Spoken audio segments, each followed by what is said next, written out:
What's going on, YouTube? It's Unger to the Max here. Now, I'm not going to say the traditional thing today because I just don't want to. Change it up a bit. So, yes, I am wearing a Minnesota Twins hat. I went to, I almost said T-Mobile Park. No, that's in Seattle. But the reason I almost said that is because I'm watching the XFL. Tampa Bay is at Seattle. Although they're not playing in the Mariners Stadium, they're playing in the Seahawks Stadium, CenturyLink Field. So yeah, but anyway, I went to Minnesota because, I'm trying to see a game at every team's arena in the NBA, which, by the way, I will be going to Memphis to see the Grizzlies take on the Oklahoma City Thunder. So that's our next arena. But anyway, my dad and I were in Minnesota specifically to see the Timberwolves. We flew in the day of the game, I believe, to see the Timberwolves play the Portland Trailblazers. Now, here's what happened. Target Center, which is not designed to have an ice rink, had just hosted both a college ice hockey tournament and Disney on Ice. Again, Target Center, the home of the Timberwolves, not designed to house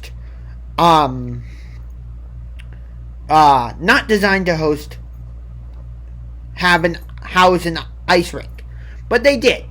So we're walking to our seats, but before that, I asked one of the Spirit guys, do the Timberwolves use any type of pyrotechnics in their intro? Because I get spooked by pyrotechnics.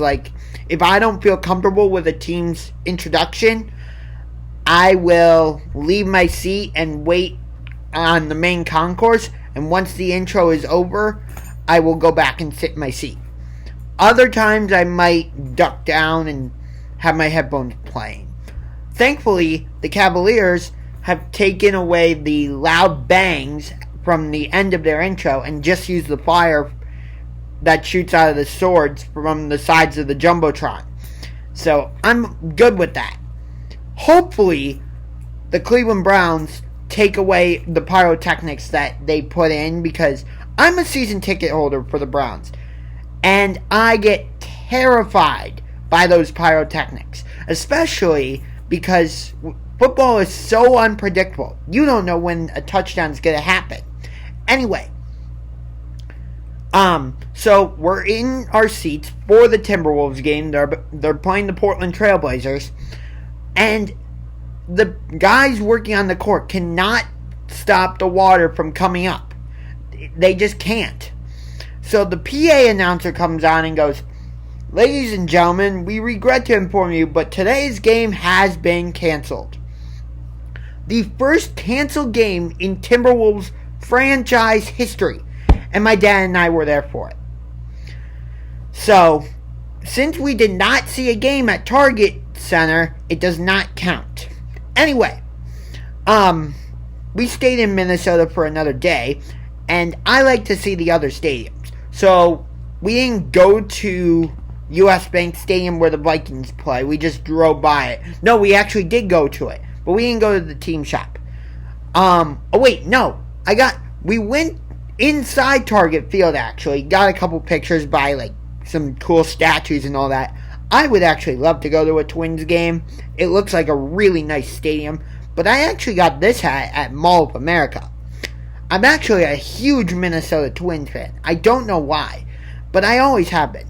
Anyway, so wanted to get that Minnesota story out of the way and mix in that pyrotechnic stuff.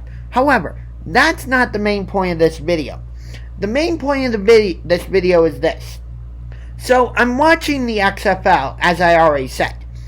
The Tampa Bay Vipers at the Seattle Dragons. And so far, in all the XFL games I've watched, none of the teams have their actual logo in the middle of their field. Every team just has the XFL logo in the middle of their field. Now, I've seen some NFL teams do this as well. And it just got me thinking, why do teams not put their logo in the middle of their field? I mean, for God's sakes, some teams don't put anything in the middle of their field. Penn State, my favorite college football team, puts nothing in the middle of their field. And in the 2 end zones, it says Penn State. Man, I would love to go to a whiteout game. That would be so much fun. And the Browns also use nothing in the middle of their field. Although, I don't consider the orange helmet to be a logo anyway. Just saying. I also don't get it. If they're called the Cleveland Browns, why are so many things dog related? Like the nickname for First Energy Stadium, Dog Pound. We have a mascot named Chomps who is a dog. We have a actual dog who's named Swagger Jr. because the original Swagger retired and has unfortunately passed away. May he rest in peace. But I just don't get it.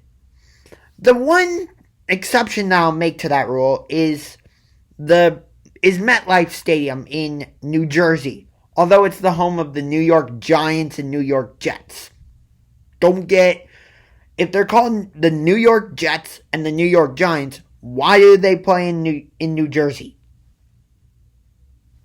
Anyway, since the two teams share the stadium, it makes sense to just have the NFL shield in the middle of their field. But the Baltimore Ravens, they have their actual logo. Well, they did for one season. Now they have some alternative logo in the middle of their field. But at least the Ravens have a logo in the middle of their field. Or the Seahawks, they have their actual logo in the middle of their field. Cincinnati Bengals, they have their actual logo in the middle of their field. So I just don't get it. Why is the XFL, or why are these XFL teams just putting the XFL logo in the middle of their field? Why not put your actual logo? Like this, they're called the Seattle Dragons. Put a dragon in the middle of your field. I don't get it. I mean, the Seahawks aren't playing, so you don't have to worry about that. Although the Rams did, because if the USC Trojans had a Saturday game, and then the Rams had a home game the next day, the Rams literally had to put their field designs and all that right over the USC field design, and you could see it. So I thought that was pretty cool. Although I think the Rams and Chargers move into their new stadium this coming season. I hate that the Chargers moved to Los Angeles. Stupid Spanos. Why'd you move the team out of San Diego? Ugh. And, the Raiders start in Vegas. And I did figure out that they will be called the Las Vegas Raiders. And I know I said this, but in a video upcoming, I'm not sure when, but I'm going to look at the Browns' home opponents and the Browns' away opponents, and I'm not going to try and predict their whole schedule, but here's what I am going to predict. Try and predict. Who's going to be their season opener, who will be the Browns' home opener, and who will their primetime games be against, and will they play on Thanksgiving against the Cowboys? I'm going to try and predict those 4 things. So, just wanted to make this quick video. Until next time, this is Unger to the Max signing off. If you liked this video, punch that like button like a UFC fighter. And if you like the channel, punch that subscribe button like a UFC fighter. Until next time, Unger to the Max, signing off.